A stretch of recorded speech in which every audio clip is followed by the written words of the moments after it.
Bold, aggressive, and unrelenting. Dan Lanning's style has brought back excitement to Eugene, but for all his success that comes to mind this season in 2024, during his career as Oregon's head coach, Lanning's performance in big games has been a mixed bag. From program-defining wins to controversial decisions, are we witnessing the rise of a next coaching mastermind or the making of a coach who is bound to fail under the highest stakes? In order to find out, I'll dissect every pivotal game of Lanning's career, every top 10 matchup, and important rivalry, which amounts to a total of 8 games and a 4-4 record in those contests. Oregon fans, before you scream and cry in the comments calling me a hater, I did the exact same video for Ryan Day and James Franklin. Feel free to check those out after you watch this one. If you love college football, make sure to like this video, subscribe, and hit that notification bell. This one is not a choke at all, but it still counts in Dan Lanning's top 5 record and needs context. In his debut as Oregon's head coach, Lanning faced a monumental challenge against the defending national champions and soon-to-be back-to-back title winners,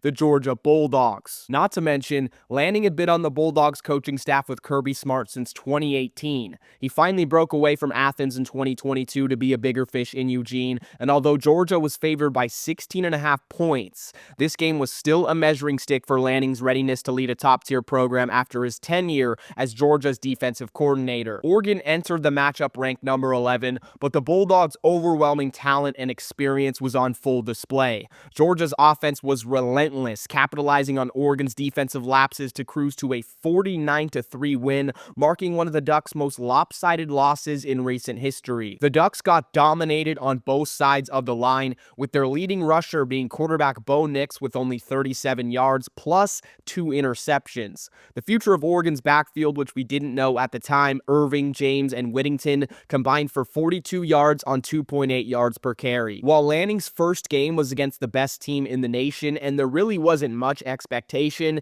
it was still a reality check. It reminded Oregon fans that there was a lot of work to do before the Ducks were back to a level of a 2014 or 2012 type team. After the humbling loss to open the 2022 season, the Ducks won the following 5 games, and Dan Lanning had an opportunity to get his first win against a top 10 opponent when number 9 UCLA visited Eugene. This was the best team that former Oregon head coach Chip Kelly put together during his tenure in Pasadena. Now, hindsight tells us that 2022 UCLA was a bit overranked at this time, finishing the year with 4 losses, but nevertheless, Bo Nix delivered a masterful performance, combining for 5 total touchdowns, while the running game kept UCLA's defense on its heels. Lanning's defense was not flawless, but still managed to limit Bruins quarterback Dorian Thompson-Robinson and capitalize on key turnovers. Oregon responded with a 45-30 victory, handing UCLA its first loss of the year. The win gave fans hope that Lanning's vision was beginning to take shape. Building on their momentum from the UCLA victory, Oregon faced another test that season in number 10 Utah. The Utes were always considered a contender in the Pac-12 and were one of the most consistent teams in the country under longtime head coach Kyle Whittingham. In this contest, the Ducks relied heavily on their defense, which stifled Utah's rushing attack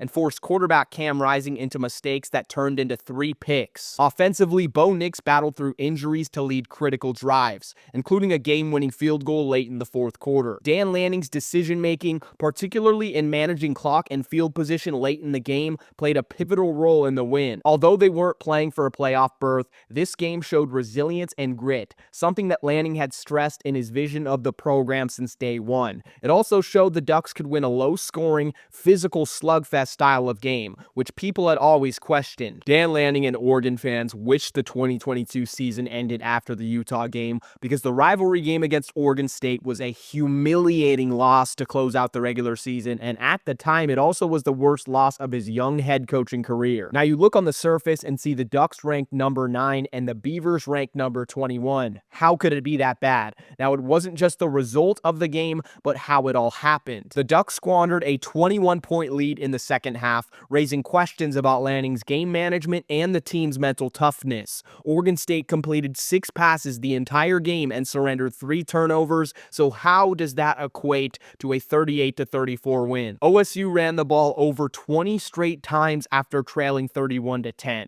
They made the Oregon D-line look silly, and the Ducks' offense became stagnant. Now, Duck fans will quickly bring up the fact that Bo Nix was playing injured this game, and you could clearly tell in the second half, but the going for it on your own 29 with a 3-point lead and 9 minutes to go does not fall on any of the players. Questionable aggressiveness for Dan Lanning. That's a theme that followed him into the 2023 season and got even worse. October 14th, 2023. The game of the year in the Pac-12 and also one of the marquee matchups in the entire country for the regular season. Number 8 Oregon and number 7 Washington in Seattle. Not only did this game have playoff implications, but it was a rivalry, one where Lanning and Oregon fell short in 2022. Heisman contenders Bo Nix and Michael Penix Jr. went back and forth. Rome Odunze and Troy Franklin both put up 100-yard-plus receiving performances for their respective sides. This game was everything as advertised and one that many believe the Ducks should have won. They beat Washington in almost every statistical category: more total yards, first downs, more time of possession, and less turnovers. But the game came down to a few controversial calls by Dan Lanning. First, the Ducks had a chance for an easy field goal going into halftime within the 10-yard line,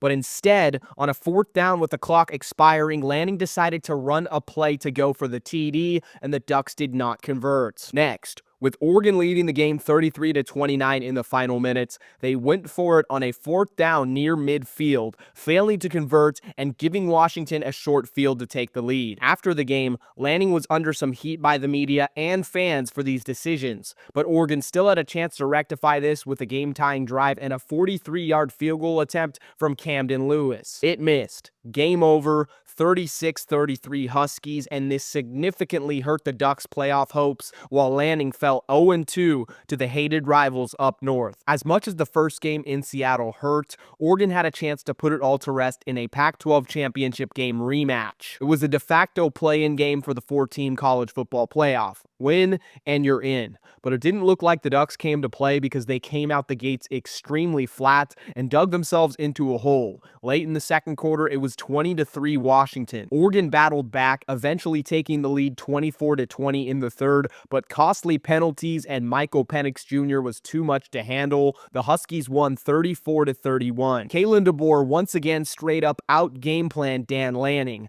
Lanning's Duck team looked undisciplined. While the Ducks had made strides in the first 2 years of the Dan Lanning era, at this point in time, the narrative of falling short in critical moments began to define his tenure. The 2024 Oregon Ducks just felt different from the onset. Although they didn't look amazing in their non-conference schedule, barely scraping out wins against FCS Idaho and Boise State, this team was built to win big games, with even more experience and talent than 2023. Oregon fans talked the talk all offseason long, and it was finally time to walk the walk in an undefeated matchup versus number 2 Ohio State. Historically, Ohio State has owned Oregon, but the Ducks did get revenge in Columbus during 2021, the last time they faced off. This was the dawn of a now conference rivalry and also another opportunity for Dan Lanning to get his first top 5 win. Oregon felt like they were ready to compete with the elite, but to this point, all Lanning had done was crumble in these type of moments. After crafting and executing a near-flawless game plan, it turned into one of the most significant victories of his career.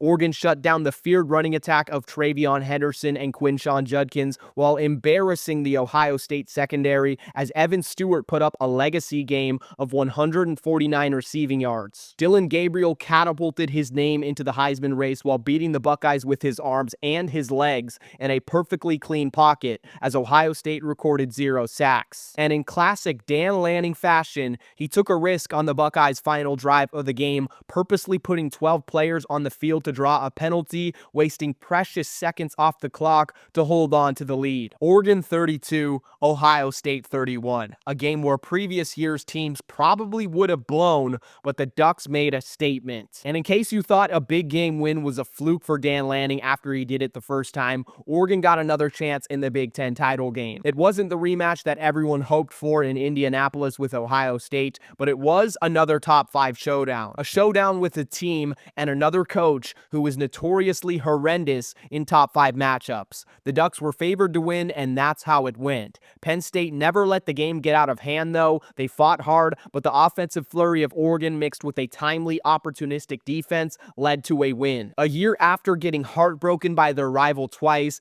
Dan Lanning gets 2 top-5 wins in an undefeated season, extending the FBS longest active winning streak to 14 and claiming the #1 seed in the inaugural 12-team playoff. There's still a long way to go for Oregon, and Dan Lanning's most important games in his career are ahead of him. In any sport, your legacy doesn't lie on your regular season performance, but your postseason performance. Oregon hopes their 2024 season doesn't end with a choke, because anything less than a national championship is underselling this roster's potential. One thing's for sure, though, Oregon's future under Lanning's leadership will be anything but boring.